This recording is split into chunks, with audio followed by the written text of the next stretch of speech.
Hello guys, welcome back to my channel. আর আজকে আমি একটা নতুন রেসিপি নিয়ে চলে আসলাম। আপনারা দেখতেই পারছো এটা কি মাছ, এটা ইলিশ মাছ। এটাকে আমি বানাবো বেগুন আলু দিয়া।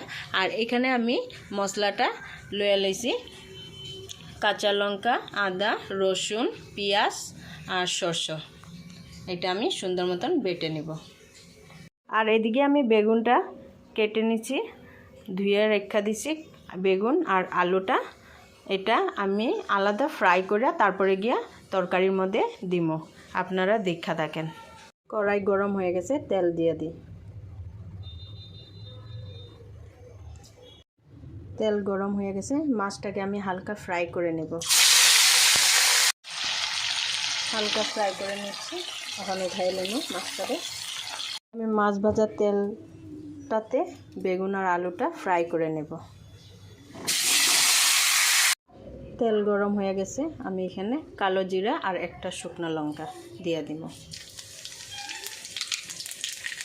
পেঁয়াজ কুচি দিয়ে দিব। বেটে রাখা মশলাটা দিয়ে দিব। লবণ দিয়ে দিব, গুঁড়ো, লংটার লিগা মরিচের গুঁড়ো দিব, একটু ধনিয়া গুঁড়ো।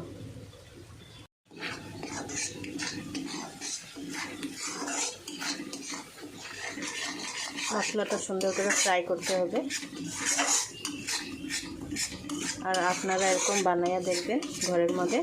সবাই তো খায় অ্যাকচুয়ালি, মানে বেগুন আলু দিয়ে, কিন্তু আমি যেমনি বানাইছি এমনি বানাইয়া খাইয়া দেখেন, অনেকটা টেস্ট হয়। আমার মশলাটা কষানো হয়ে গেছে, এখন আমি জল দিয়া দিব।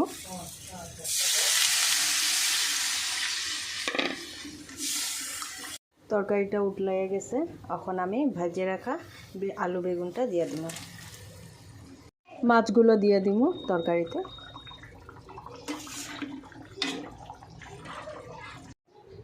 দেখেন আমার তরকারি রেডি। কীরকম লাগলো কইবেন কমেন্টে একটু। আর ভালো লাগে থাকলে অবশ্যই লাইক, কমেন্ট, শেয়ার, সাবস্ক্রাইব করে দিবেন। Bye bye.